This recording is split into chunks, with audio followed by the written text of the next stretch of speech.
Bonjour, aujourd'hui je vais vous présenter l'artiste Alain Durgeon, un artiste québécois qui fait des arts visuels.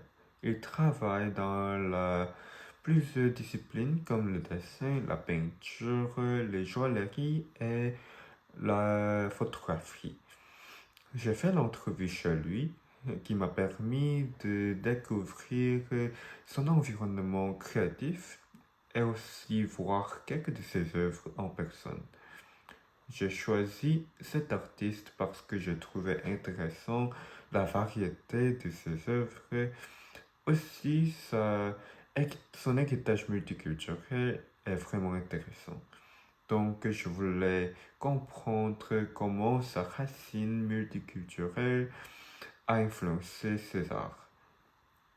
Les thématiques principales de mon entrevue est l'identité multiculturelle. Donc, je voulais voir comment un artiste qui pense en français et en espagnol euh, s'exprimait dans un contexte artistique et comment ses origines enrichissent son travail. Sur votre site web, j'ai vu qu'il y a beaucoup de types d'art. Oui, Comme il y a la joaillerie, la peinture, le dessin, la photographie. Euh, Est-ce que vos héritages multiculturels a influencé le type des arts?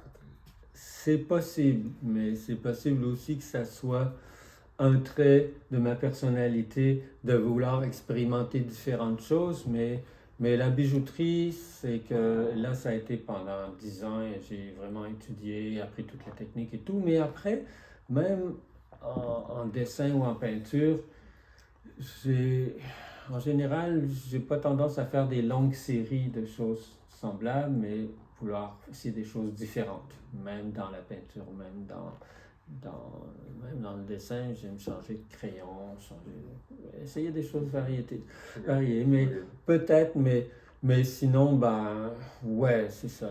Est-ce que c'est multiculturel?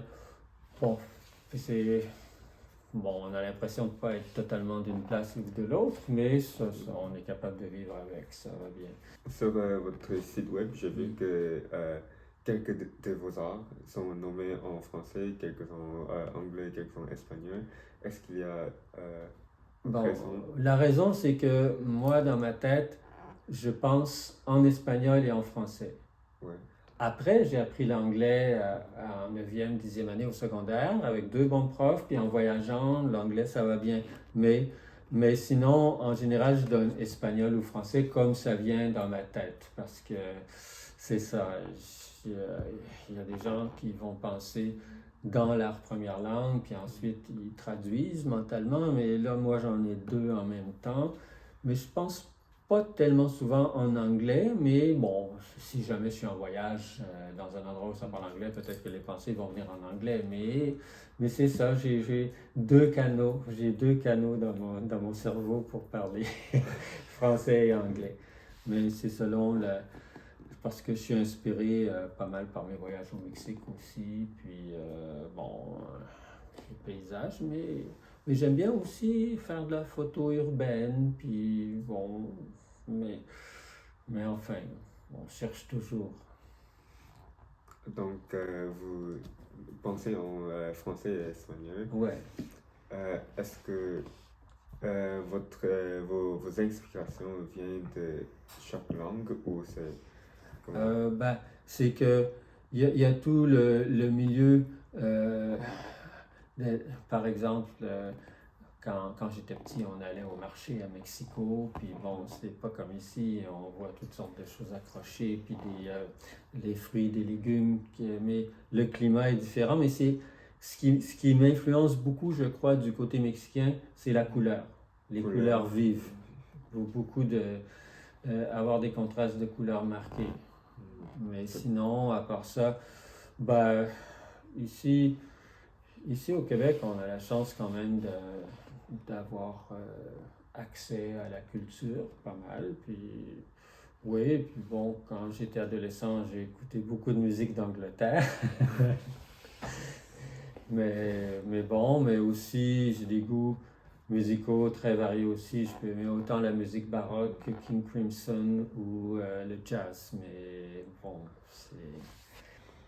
Vous avez mentionné les musiques et les couleurs vives. Oui. J'ai vu l'œuvre Hassan Luna. Euh, j'ai trouvé que les couleurs sont vraiment vives, brillantes, mais le titre est sur Notre fantôme, donc je pensais que c'est un peu ironique. Ah, Est-ce qu'il y a ouais. Ouais, bon, raison? peut-être, mais bon, chacun va lire ce qu'il veut, mais c'est vraiment un terme technique dans la musique. Ça se fait beaucoup à la basse, mais il y a quelque chose d'équivalent aussi dans la batterie, mais les instruments à cordes peuvent faire comme un genre de... On va faire la note, mais non, on la fait pas, puis ensuite, bon, on embarque avec la suivante. Mais, ouais. J'ai vu que il est dans le site Notre Fantôme. Ouais. Comment est-ce qu'il y a les connexions entre l'art de musique et l'art visuel? Ben, c'est que la note fantôme, c'est une note qui est dans le tempo du jazz. C'est une note qui est là, mais qui n'est pas là. C'est comme un temps où ça permet de... On n'entend presque pas la note, mais c'est pour plus appuyer ce qui vient juste après dans le temps suivant, dans le tempo suivant. Alors, c'est Ghost Note, note fantôme. Et je trouvais que c'était un beau lien avec le côté... bon, c'est ça, c'est toujours un peu mystérieux. Comment on aime la musique, pourquoi, comment. Bon, c'est jamais évident de mettre des mots là-dessus, mais bon, j'ai essayé de mettre des images. Si vous n'étiez pas un Québécois ou né au Québec, est-ce que vous pensez que votre art va changer? Si j'avais été dans un autre pays, ça dépend. Parce que quand même, j'ai eu la chance d'avoir été jeune adulte dans des années qui étaient très libres ici, avec tout le mouvement, entre guillemets, hippie, nouvelle contre-culture, tout ça. Alors, c'était plus facile d'être marginal, les appartements n'étaient pas chers, on pouvait se débrouiller.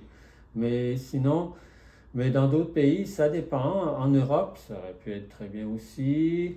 Bon, en Corée, je ne sais pas. Au Mexique, il y a moyen de faire de l'art, mais les conditions sont plus difficiles parce qu'il y a beaucoup de monde.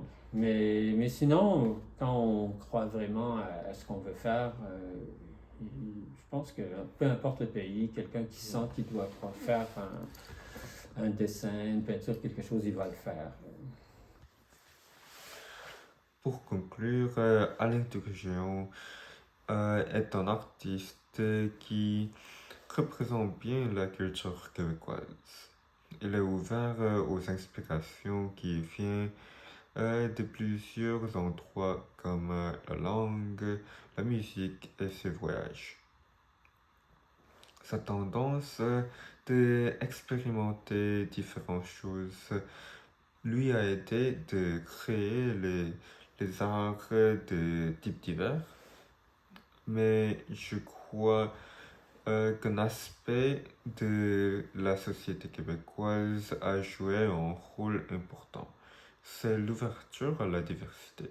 L'ouverture à la diversité lui a permis de faire les arts plus librement.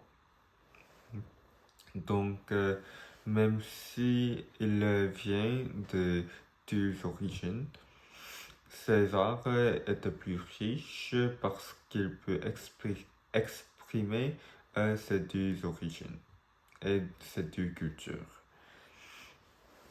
Enfin, personnellement, j'ai appris que l'art est en représentation physique de la culture. Donc, notre identité multiculturelle de Québec peut nous offrir plus de liberté et plus de l'explication.